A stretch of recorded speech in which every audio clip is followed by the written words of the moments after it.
Thoughts on TV shows and YouTubers switching to the 2.0 aspect ratio? I think it's kind of dumb. Now that's one thing I 100% hate. Canadian Panda. The 2.0 aspect ratio is like stupidest thing. I blame iPhone for that, because I think the iPhone is like 18 by 9 aspect ratio or something like that. Instead of, it's not 16 by 9, it's not 21 by 9, it's like right in the middle. I think it's 18 by 9. So it's like you have your regular television set. If you're watching Netflix on it, Stranger Things, you won't get the big black bars, but you get like black bars that are in between the normal big letterbox black bars. So they're still there, but they're just not as big. And then if you're watching on a 235 by 1 screen, a CinemaScope screen, the 2:1 aspect ratio is ridiculous, because you'll have black bars not only on the sides of your screen, but you have black bars on the top and the bottom. So now you just have a small image in the center of your 235 by 1 screen. And I totally blame this on Apple. A lot of YouTubers are doing it. I think even Technodad is doing it. He told me he was doing that. I think it's the stupidest thing. I just hate it, man. Like, you got 4:3, you got 16 by 9, you got 21 by 9. Now we have this other stupid aspect ratio. It's like the worst idea ever. And I hate the fact that YouTubers are doing it, because it's like, you know, if it starts really catching on, and it's just bad. But I think the really serious directors and filmmakers, I don't think they'll switch over to the 2:1 aspect ratio. I don't think it's going to happen. For the real Scorsese and Tarantino's, they're still going to keep it the ultra wide screen. But as of right now, Netflix aspect ratio, man, it's like the worst. Totally hate it. I can't get on board with that. It's bad. It's just bad. But man, yeah, thanks for your question. 2:1 aspect ratio? No. 2.0 rather? Horrible. Figured we talk about the weekly recap. I haven't done a weekly recap in a while, so I put a couple topics down here just to talk about real quick. I covered the Joker 4K Blu-ray review and the digital review as well. And this is most likely going to be on the top 10 for 2020 for best looking and sounding movie of the year. Not a crazy Atmos movie, obviously. It's not a big action movie, but the musical score, top notch, fantastic audio quality. There's some good ambiance in it. I know a few of you guys have it out already, or in hand already. You guys have like tweeted me pictures already. Thanks for that. Also on Instagram. But yeah, the musical score is fantastic, top notch. Like I said, very good instrumental separation. I was very impressed with that. Very wide soundstage. The like ambiance and things like that, you know, stuff when he's outside, city, everything sounded fantastic. I don't think I rated it very high, just because I think a lot of people kind of expect bombastic soundtracks, what have you. But I really did like the soundtrack on it, and the video quality, which looks very cinematic, even though it wasn't shot on film. Whatever LUT they're using, or however they're grading the film, the movie, it looks very cinematic. It looks like it was shot on film. It's not grainy or anything like that, but it does have a film-like quality to it. And it's also very sharp, and it's very crisp. A lot of detail there. Definitely 4K crispy.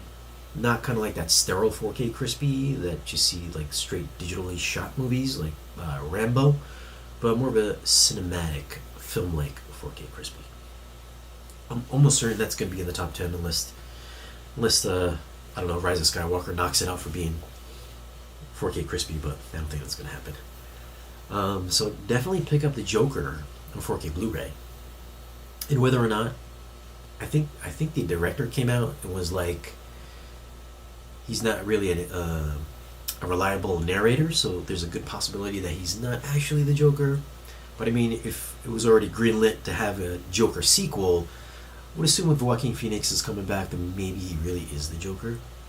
And maybe, fingers crossed, maybe Robert Pattinson will make an appearance in the sequel. So who knows? Maybe it's gonna turn into like a mini side DCEU kind of universe, like a dark DC universe with Joker, Batman.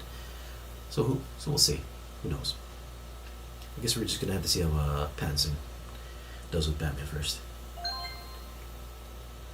Another movie that we covered, actually not another movie we covered. I think I did the Mandalorian review the other day. So, season 8, well, season 1 just wrapped up, and episode 8 just wrapped up.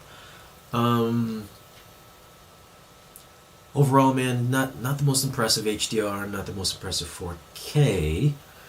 Although, resolution-wise, I thought it was very good. I thought it was very sharp, very crisp, very detailed for a digital stream. Obviously, people don't like the HDR usage on it. I think there's that video floating around where it's like fake HDR.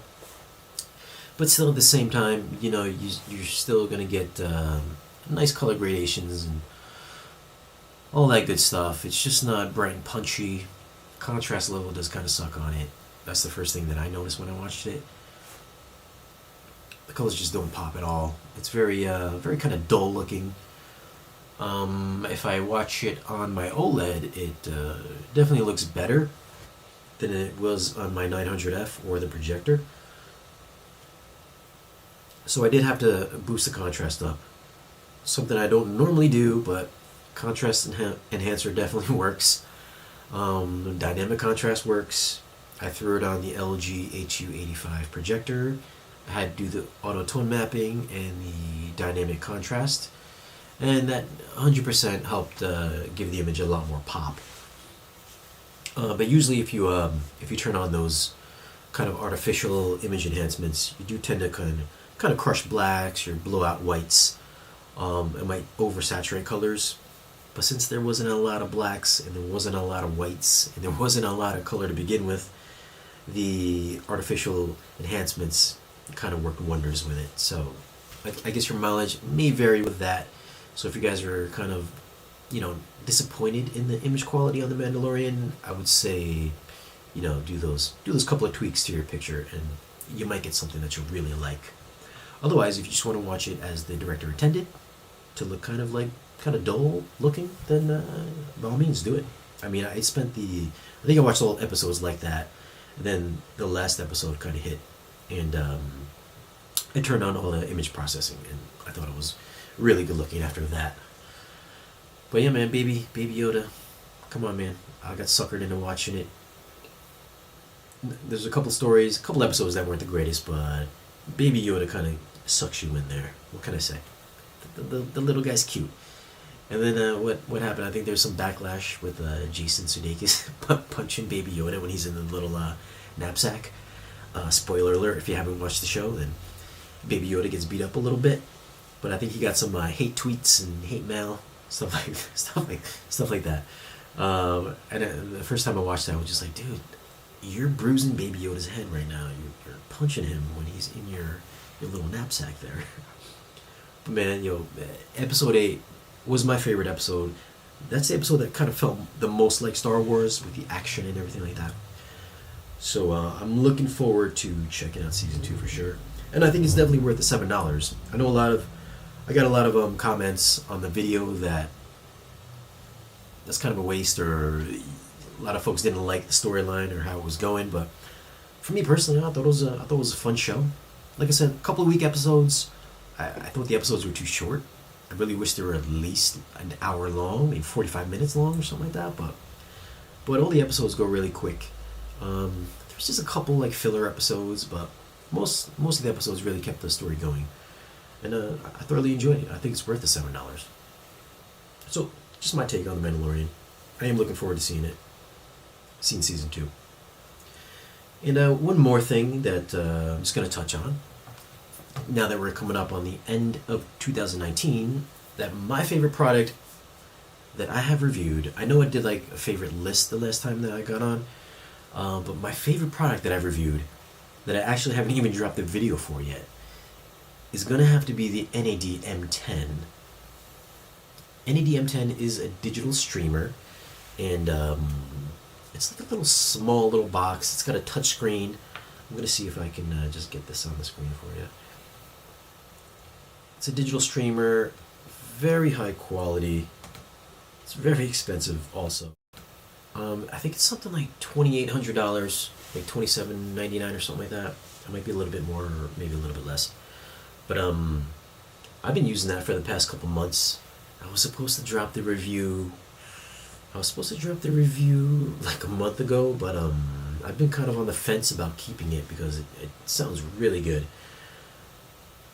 And I think, what did I have in there before that? I had the Cambridge audio setup, which is like a Class A/AB amplifier in there. It's like $7,000 setup with the preamp amplifier separate. And this little device, it sounds nearly as good as that. I mean, and it's like half the cost, and it's like 1/10 the weight. But it's all touchscreen. I don't know what operating system they're using, but it's super high end sounding, super high quality sounding rather. Very good detail. It drives the Martin Logans surprisingly well. It's not as robust sounding as the Cambridge audio setup I had in here, or even the Rotel setup that I had. But for a little 100-watt per channel amplifier, it kicks out some pretty high-end details. Very transparent sounding for what it is, and just my favorite product of the year that I've reviewed so far this year. If you guys get a chance to check it out somewhere at a showroom, definitely check it out. Let me know what you guys think of it. I think it's a killer little device, and I'm not sure if I'm going to buy it or not, but I might buy it. We'll see. I don't know. I might reach out to the NAD guys to keep it. I don't think it's gonna totally run my Martin Logans if I keep it permanently. It might just like be in my office or something like that. But it'll definitely run some larger speakers. I mean, like, don't let the size like put you off, because it will definitely run some bigger speakers. So that is my pick for my favorite product of 2019 is the NAD M10. If I had a Spare Change Trophy Award, I would hold it up and give NAD the trophy, but I'm gonna have to verbally give you the award for 2019. You're my favorite, NAD M10. As always, man, thanks for watching. Be on the lookout for tomorrow's Furman review, which are power conditioners. So if you guys are interested in checking out new power conditioners for your home theater, if you guys are on the fence on how good power conditioners are or what they even do, definitely check out the video. You might find something useful in that video. As always, thanks for watching. Like, share, and subscribe. See you in the next one.